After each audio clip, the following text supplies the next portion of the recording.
forecasting is the real magic. The P&L is the autopsy. It's done. You need it. It can inform important decisions in your business, but you can really drive fast when you look out the dashboard with a forecast. Hello, everybody, and welcome to another episode of the Wealthy Contractor Podcast. This is Brian Kaskavalsian, and with me today is Jon Graboyes from Graboyes Windows and Doors. Is it plural?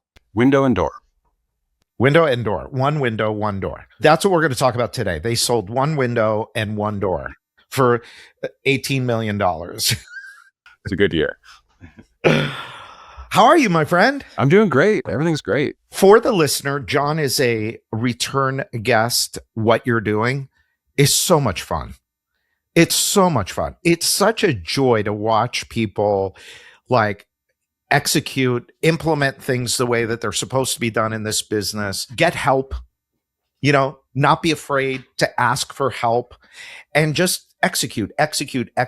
And we'll put in the show notes what the other podcast episodes were that you were on. I would love for people to kind of see your progression. You were probably first on 2 years ago, 3 years ago? It was about a year and a half. A lot's happened between then and now. And your execution has just been incredible. I'll give everybody the quick summary. You had a family buyout that you had to do. You took over a company that had been around for a long time, did very well for your parents for many, many years, but it was time to pass the torch. So you took over, bought everybody out, and you went off to the races. And so let's talk about what you've done. And I guess let's talk about last year versus this year, kind of what's going on, what you've learned. So we're recording this at the beginning of May. So we've got 4 months in, a third of the year is already gone. How are you guys doing compared to last year? We're doing great. We're crushing it. Yeah, absolutely. Really appreciate you having me back on. I mean, the first time we did this, it was a big milestone for me. And so it was, I remember. Great to be back, to have another conversation. And you were alluding to some of the history with the group. I appreciate the opportunity to share what's going on with Graboyes Window and Door. And I appreciate the community that you continue to grow here, the podcast and with Success Society. It keeps me engaged and energized at each new milestone in our business. And I love being a part of this community and this industry. It's a really fun race. And I'm excited to talk about our progress because we've done a lot of stuff. It's been great. Why is it so good now? What have you done? It often feels kind of slow when you're in it. But when you zoom out and you look back and, it's an awful lot that we've done. I'd say a year and a half ago, when I was last on the podcast, I was still very much in the middle of understanding the business, the systems, the people, what it means to put a great sales process in place, the increasing sophistication of our marketing, proper financing practices, still just really trying to take control of the business. And today, things are different. Now it's about how do we scale what we built? So we finished 2025 hitting 10 million in sales revenue. And that was our stretch goal. And actually it was on the very last day of the year that we crossed the $10 million line. It was a big milestone for us. Psychologically, we really wanted to get to 10 million. We wanted to firmly plant our flag there. But more than anything, it was meaningful because it was a goal that we had done the planning for, and to work on the business every day, all year with a goal in mind, and to literally land the thing right on the spot we were shooting for. It was just an incredible feeling. And it gave us a lot of new confidence in our ability to plan and to think what it takes to scale to the next level beyond 10 million. So 10 million was great. We wanted to hit the number, but it's much more about what we did along the way and ultimately what hitting that stretch goal did for us as a company and how it enabled us to move forward into 2026 with just a ton of confidence in our ability to plan and to forecast and to execute. Confidence is key. If you're confident in your sales process, you can invest in marketing. If you're confident in your marketing, you can be confident in the fact that you're going to very likely hit your plan. If you're confident in your ability to install and get 5-star reviews, then you know you're doing right by the customer. And as the leader, when you start to see money in your bank account, and I won't mention the numbers, but you texted me at the end of the year your year-end paycheck with your bonus. And I was so thrilled and so happy for you. It's really a testament to getting in there, like you said, every day, having a plan and getting in there every day to work the plan. So tell us, what'd you learn? Yeah. What'd you do? Well, I'll talk about how things are going so far in 26. I mean, we're off to a real solid start. Year over year growth, 56.5. Our average ticket's up nearly 20%. Our close rate's up 7%. We're discounting our jobs less. Wait, 7% or 7 points? 7 points. 7 points. There's a big difference. That's 20%. Right. Ish, right? Yeah. Exactly. March of this year was our biggest month ever, $1.5 million sales month. And then April was a $1.4 million sales month. So we're just executing at a higher level than we ever have. We've had 3 training classes of salespeople, our design consultants. Newest class is our highest performing class we've ever brought on. I'd say the average age of our design consultants has probably gone from about 65 years old to 25 years old in the last year. We hired and built out our first real call center with 3 customer service reps and a supervisor. And certainly there are some issues we're navigating, especially in the lead gen. We thought we'd be able to buy more appointments. We're working on those things in real time, adjusting the plan as we navigate through the year. And, I think it's important to note really the success we're seeing now. It wasn't built in 26. It was pretty much all designed out in 2025. We spent a lot of time at the end of last year looking at the business, evaluating our people, our pricing model, and really designing what 2026 needed to look like. And so, right as we were ending 2025, like Q3, we came to that meeting with a solid forecast. And we built that forecast from the bottom up. Month by month, how many appointments are we going to set? How many appointments are going to issue? What's the close rate look like? The cancel rate? How many sales are going to net? What's our average ticket? How much gross profit in the sales volume that we're selling? And what's going to be the gross margin dollars that we're going to have to run the business? So talking about forecasts, the P&L, it's a great tool, but for us, forecasting is the real magic. The P&L is the autopsy. It's done. You need it. It can inform important decisions in your business, but you can really drive fast when you look out the dashboard with a forecast. Going back to confidence in your ability to pull off the forecast.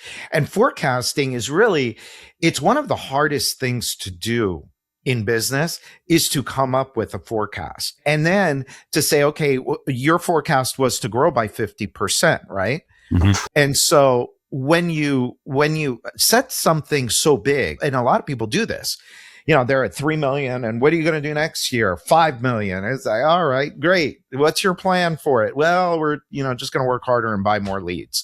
Well, that's probably not going to get you there. And it doesn't get them there. They'll get incremental growth. They won't make any money. They'll spend too much. And it's because they didn't have a forecast that they actually believed in, number one. Number two, that they had enough confidence in to be able to do what they needed to do. But then also the third thing is execution. What are you doing? Are you breaking it down, like you said, quarter, month, week, day?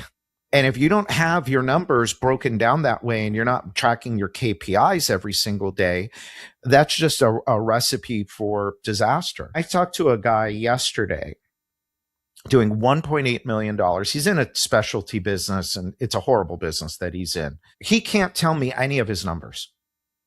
None of them. I asked him, it's May. Okay. It's May, right?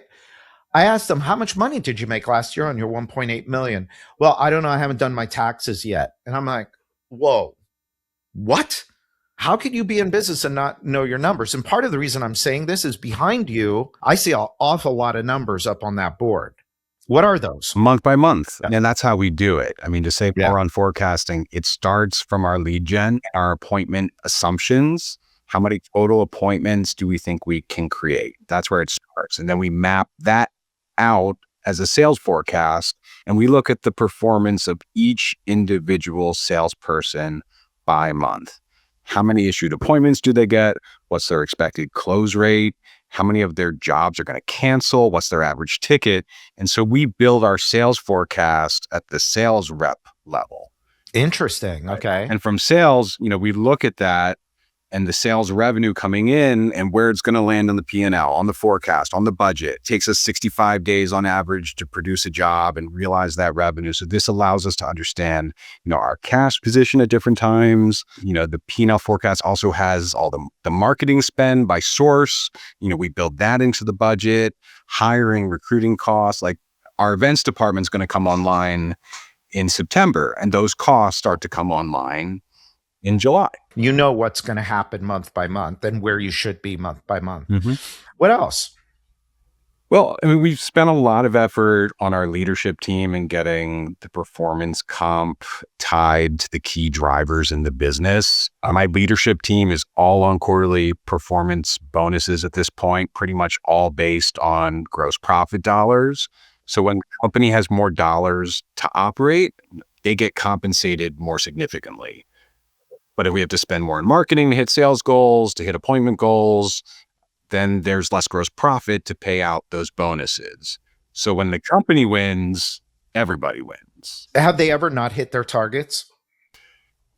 The appointment target this quarter was not hit. What was the reaction? It was definitely disappointing. We are still learning, and it's possible that appointment forecast was a little too heavy. And so we did show a little grace with this individual. They didn't get their full bonus by any means. They should have earned no bonus based on the appointments that were generated last quarter. We showed some grace. They did get some compensation. We're doing so well because our sales team is really carrying the day for us right now, just doing an excellent job selling almost half the opportunities they get to walk into. So sales is really winning the year for us, but it's early. There's a lot of time left in the year. We're working really hard to change that and to find ways to generate more appointments and to do so in a cost-effective manner. That's part of the process of educating your leadership team members who are really invested partners in the business with you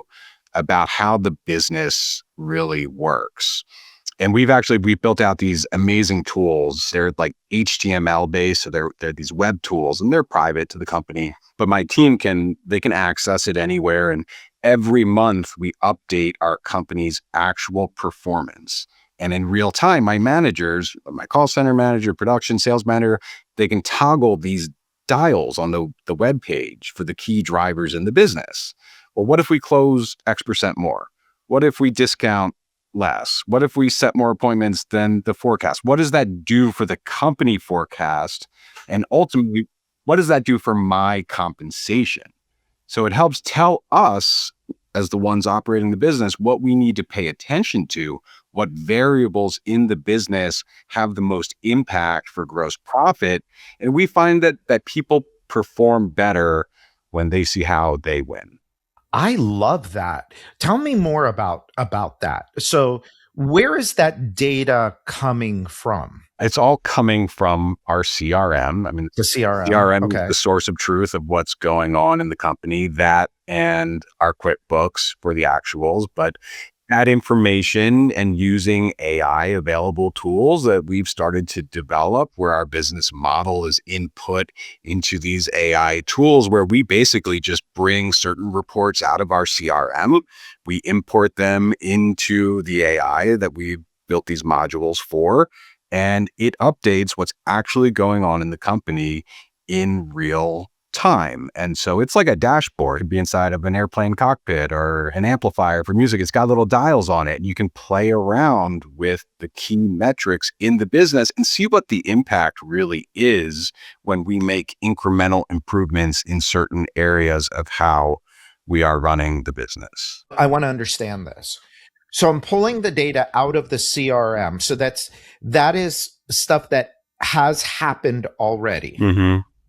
Okay. Is that then pulled out every single day, fed to the AI, and then it's updated every day based on current results? We do it monthly.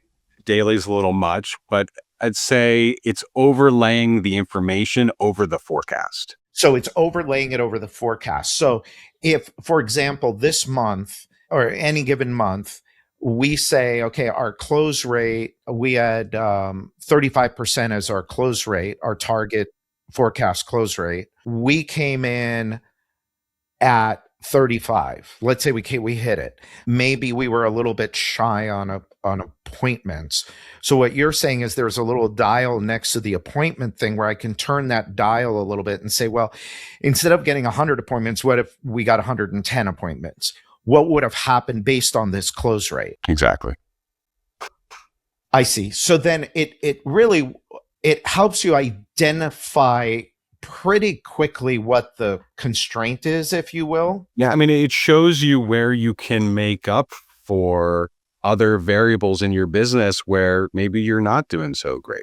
We got a couple more appointments, if we close a higher percentage, if we have a few less canceled jobs, if we have a higher average ticket, you can make up for ultimately the gross profit dollars that you're running your business on in a lot of different areas in these key drivers of the business. Interesting. Yeah. So like, for example, the marketing stack is I've got a raw inquiry. Somebody just picked up the phone and called. How many of those did we set to an appointment? How many of those did we issue? How many of those did we demo? How many of those did we close? So then it'll give you those actual numbers. And then next to each of those numbers, you can say, well, what if we got a little bit better here? What would that do? Marketing is a good example. And honestly, we're operating at a pretty high cost of marketing right now in this growth mode, probably 18, 20% all in. We also look at marketing as a percent of gross profit. And when we make these decisions about spending money in marketing, we put the spending decision through one of these tools. We put in the spend over a period of time. We input the cost per lead assumption. We input the set rate. We input the issue rate.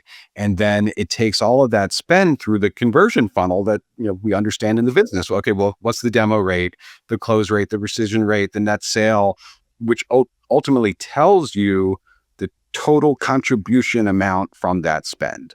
You subtract the marketing expense and you get your NOI. So it's like incremental margin dollars to run your business. When you start to understand these conversion metrics within your business, it's almost like if you went up to a vending machine and you put in $10,000 and it spit out $20,000. Yeah. I mean, you'd have a line down the block for that, right? Yeah. So it's incremental gross margin. And we think about marketing spend differently now. Someone tells you I have a 10% cost of marketing.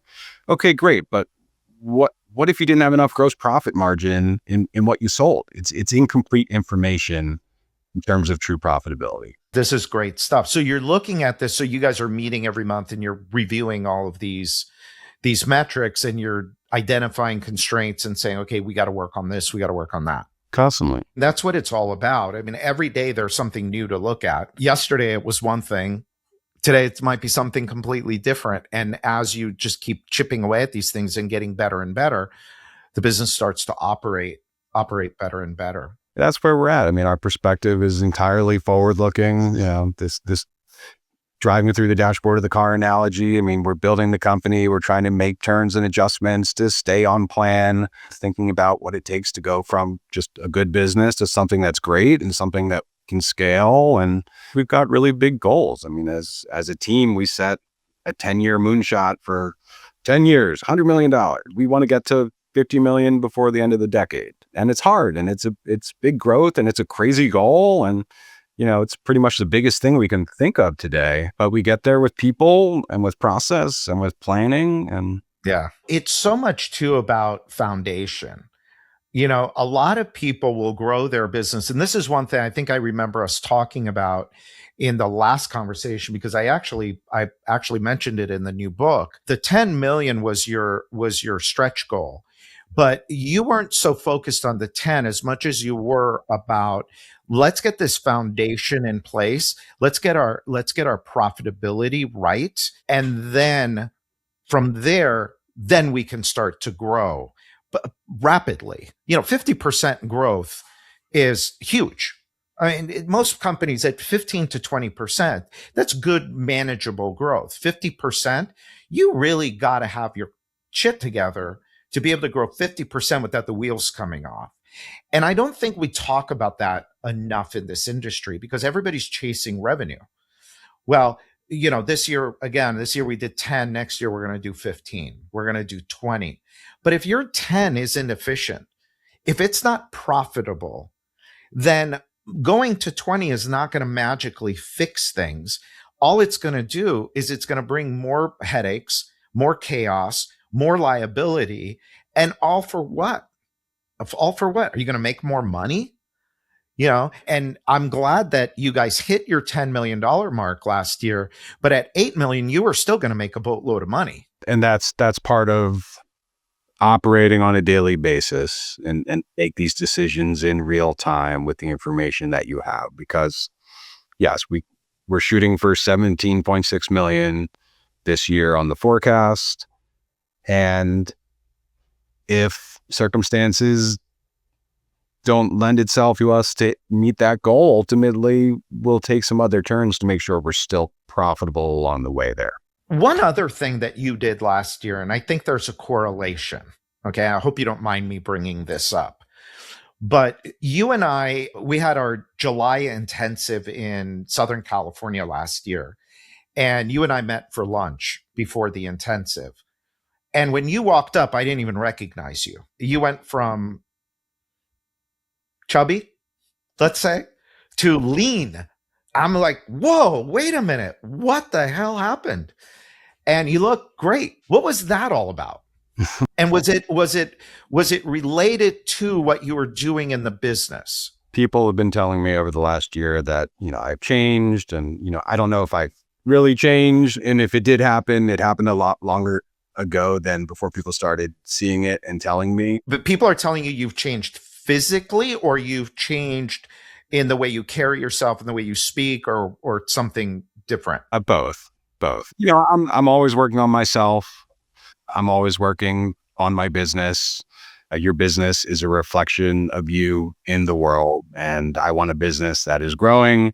And I also want to be growing as a person. So the business needs to have certain disciplines to do the small things right every day. And at the same type of discipline for personal growth and health and wellness. And ultimately, I just try to approach both from a place of gratitude and from a place of abundance and a commitment to getting better, and continual growth is the ultimate goal. We talk a lot about that in Wealthy Contractor. The whole book, the Wealthy Contractor Manifesto, you guys got a special edition version of it, but I'm editing it for the mass market version. And that book is really all about, who do I have to become? And I think a lot of people leave that out, because when I watch you guys do what you guys have done, and there's a bunch of you that I've had the absolute pleasure of being able to watch grow and implement and get themselves to another level. I have this presentation, it's what you do, and there's who you are. And to me, the who you are piece is so much more important, because the who you are will ultimately dictate what you do.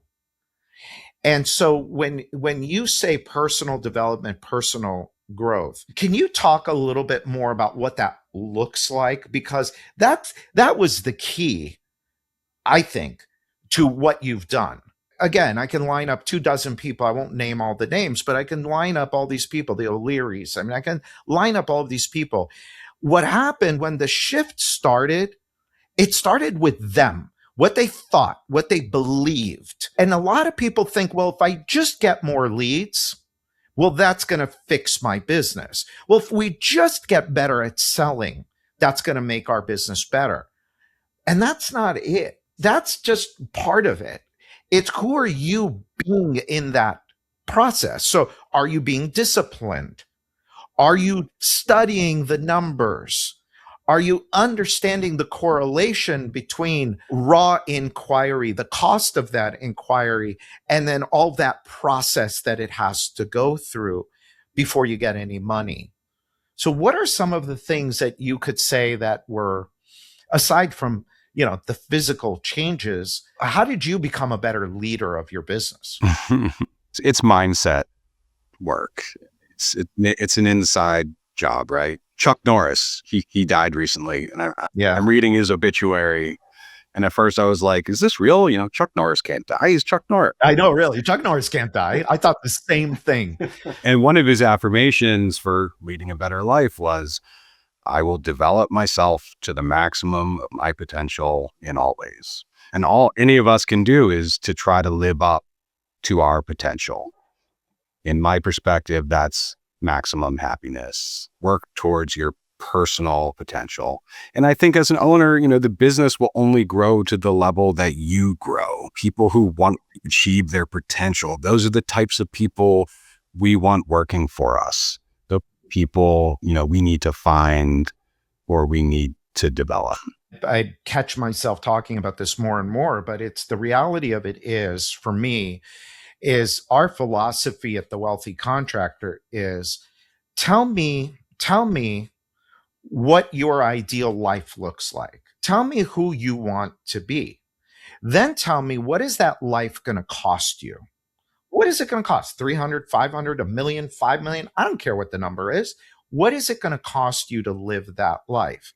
And then now let's look at your business, which is the vehicle for getting you there.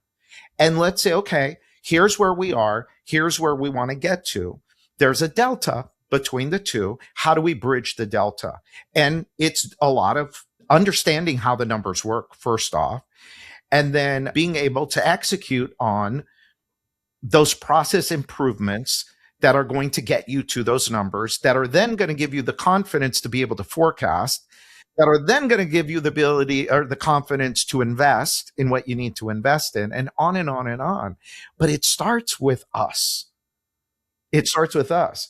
I tell the story in the book. I say it all the time.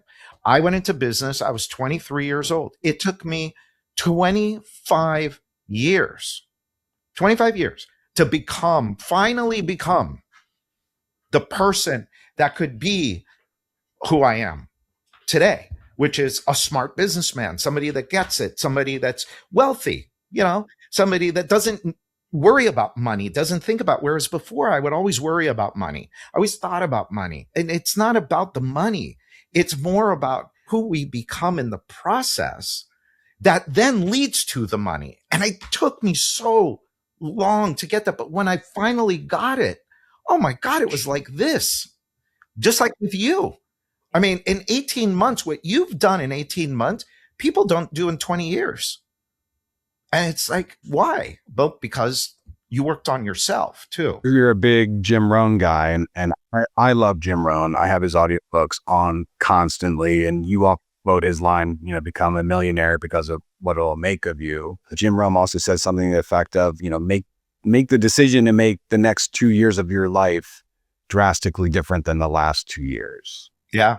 Not wanting to be the same person you are today in 2 years. And so Right. It's a light switch, and you got to turn on. And I want to work to grow that much every year. I want to have that feeling constantly throughout my life. Well, one huge advantage that you have is, how long is your commute every day back and forth? Driving from South Philadelphia to Norristown. On a good day, it's about an hour. Some days, an hour and a half. So you have to find something productive with your time. And Yeah. My commute's about 9 minutes. So I barely can get anything in. For me, I have to have the discipline to carve out the time to be able to listen to read things, to do all of that. And it's hard. It's really tough. I mean, part of me hates the idea of having an office that's more than 10 minutes from my house. But at the same time, part of me is like, damn, I wish I had a commute. When I was younger, oh my God, every week I was in the car for hours. So I would listen to all my Jim Rohn cassettes and then eventually CDs. I actually went and saw him live once. Really? Yeah, I saw him live once. A friend of mine, Michael Fong, who was a salesman, amazing guy. It's so much energy. Anyway, he said, hey, I'm going to this seminar. They're sending me to the seminar. Why don't you come with me? It's this guy named Jim Rohn. I'm like, all right, fine, let's go. And I was just blown away. I went to the back of the room, got all the tapes and stuff. It was really good. What else do you do to work on who you are? In the spirit of Jim Rohn, he talks about have a purpose that gets you out of bed in the morning. So, for me, it starts about, when the alarm goes off, and if I'm feeling really good, I'm up before the alarm goes off, and it's 5 o'clock and a cup of coffee, and I pull out pen and paper, and I've got a lot of stuff to write down and affirmations that I say to myself and work through and think about the day that passed and think about what's going to be successful today. That's just part of how I process and get ready. There's always a workout in the morning before I'm in the car, and that's just part of who I am today. And that's doing the work and putting in the time. And I love it. That's an affirmation I say to myself. I love working out every day. People will go to the gym and work their body, but to work your mind is as important as working your body. And we don't give it enough importance. And business owners especially, getting up and getting a piece of paper or a notebook and writing in it and talking about gratitude and like what I used to do. I'm so happy and grateful now that, and you fill in the blank, and I would write that. Nobody wants to do that. There's nothing fun about that, but you got to get yourself into that. And by doing those things, it's going to show up. It has to show up in your business because you're developing a different kind of muscle. I wish people would understand that more. You're building a muscle. Discipline is a muscle that you've got to build. It's understanding that profit is my reward for doing a good job for my client, for doing what I said I was going to do. And it should be 15, 16, 18, 20% of my revenue. Otherwise, I'm not doing something right. And so if you don't believe you're worth it, you better get to work on that, because that will unlock things inside of your business that you never noticed before. And the means is always there. The problem is we're just not aware of it. We don't see it all the time. But when you do that work, you're rewiring and the pathways show up for you. And then it's just a matter of you executing, which you have done incredibly well. And you know what's interesting too about you is, what time do you leave the office every day usually? 5:30, 6 o'clock. You're not working crazy hours, but you get a lot done though in the time that you're there. Why is that? It's a focus. It's trying to be productive, and it's trying to maintain that balance. If I'm going to have a terribly long commute, then I want to get here for a reason and knock out the work that I have to knock out. And if my kids and wife need me at home, then I'm going to be home. If we have a long weekend that we want to plan, then we're going to have a long weekend. And so the time that you're in the office, when you work, you work. When it's playtime, you play. Well, the other part of that too, John, which you've done, you did not have this 2 years ago. When did you join Success Society? Was it like 3 years ago or 4 years ago? It's been a while. I was in one of your second the first part of Mastermind. Mastermind, right. Probably, so it goes back 4 or 5 years, I think. 4 or 5 years, yeah. So at the beginning, there was no real marketing manager. There was no real sales manager. And there was somebody in production. There wasn't really a general manager, but what you've done over these few short years is you've built a team of people around you that you didn't have before. So before, you had to deal with all of that stuff, and you had to deal with fires and be reactive every day. Whereas now you've set it up so that now other people are dealing with those fires. There's nobody running in your office, I would think, every 15 minutes saying, "Oh my God, John, we need you. We need you. We need you." I mean, do they even come in and bother you? I'm very fortunate to have great leaders, some of which had great experience already and brought that experience here, some of which learned on the job but had the right profile, and they were the right people to grow into leadership positions here. And I now have people that own their departments, own their outcomes, own their own problem resolution. So yes, I do not get dragged into fires any longer. I spend my time thinking about the business, thinking about the really big problems that we're facing. And there's no shortage of things to do, even with great leaders in these departments in the business. But I get to focus on the really important stuff that drive us forward and keep us on track. In the new book, I write about, you need to build a business that doesn't rely on you. That doesn't mean you disappear. That doesn't mean you go away. It doesn't mean you leave for 6 months and then come back. No, what it means is the business doesn't rely on you to solve every issue. It doesn't rely on you to survive. It doesn't also rely on you to thrive. So if you don't have people coming in every 15 minutes or every hour or every couple hours coming in and bugging you, that means they're doing what they need to be doing. The business is thriving now. And so you get to focus on the important work of the business.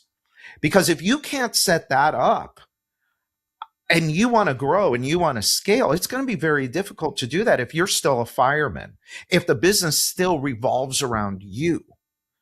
And so that's the other thing that you've done very, very well is in a short period of time, you surrounded yourself with a really good team. My experience as a worker and my commitments to the company and my involvement in the workflow of the business, as we scale, it gets less and less. And so I enjoy the growing business more and more because I'm focusing and working in the things that I really enjoy. Then it becomes fun. It's like, wow, okay, this is working. This is great. I want to take off Friday. I'll take off on Friday. I want to go to a Success Society meeting for 5 days, or I'm going to put a weekend in the front, a weekend in the back. And I'm going to go to my meeting for 3 days, but then on either side of it, I'm going to have a few days off. And you don't have to worry about the business. The business is going to grow with or without you there. As we created a business that was more organized, more process oriented, we upgraded our people along the way. You have to. Over the last several years, there have been a lot of turnover, but we earned the right to upgrade our people and to bring in great people who are able to deliver amazing outcomes for the company, that are able to have fantastic careers here. And what does that attract? It attracts more great people. So I feel like nothing does more for recruiting outstanding individuals than meeting the other members of my team who are also outstanding individuals. I am so grateful and appreciative that I get to at least, be on the periphery, on the outside, watching you grow and develop. It's such a joy for me. And I thank you so much for allowing me to be a part of this. You don't know what it means to me when I get text messages like the one that you sent me. I mean, it's just so exciting. It's life-changing, and when people get it and their life changes after they've made the decision and they've gone through the pain and they've battled through the resistance that's ultimately going to come up, but just keep moving forward. It's such a pleasure to watch. So thank you. I appreciate you very much. Thanks for taking the time and being here and sharing with everybody. If you want to be around great people like Jon, there's Jon and there's dozens of other, really great people like him in the group. If you want a shortcut to success, I can't think of a better one than to be around in a room with other like-minded, success-focused, profit-driven, purpose-driven people. And so if that sounds interesting to you and you're tired of going at it alone and you're tired of maybe not getting the results that you hope for, give us a try. Go to thewealthycontractor.com, go to Success Society, have a chat with someone on my team, see if it's a good fit for you. We'd love to have you. I'll leave it at that. Thank you, sir. And everybody listening, thank you so much for being here. Appreciate all of you. I hope these episodes are valuable for you. Any feedback that you have, I want to hear it. If you like the podcast, please, please, please. I don't do this enough. My team reminds me all the time, Jon. Before you start the podcast, can you please remind people to go do a review? I'm waiting until the very end, but hopefully people are still listening. And they will go and they will leave a review wherever they listen to podcasts. And that will help other people find the podcast. It also lets me know that you guys are listening and what else you want from us. What else do you want from the Wealthy Contractor? Who do you want to hear from? All of that good stuff. So until next time, this is Brian Kaskavalcian, and this is the Wealthy Contractor Podcast. Thanks, everybody.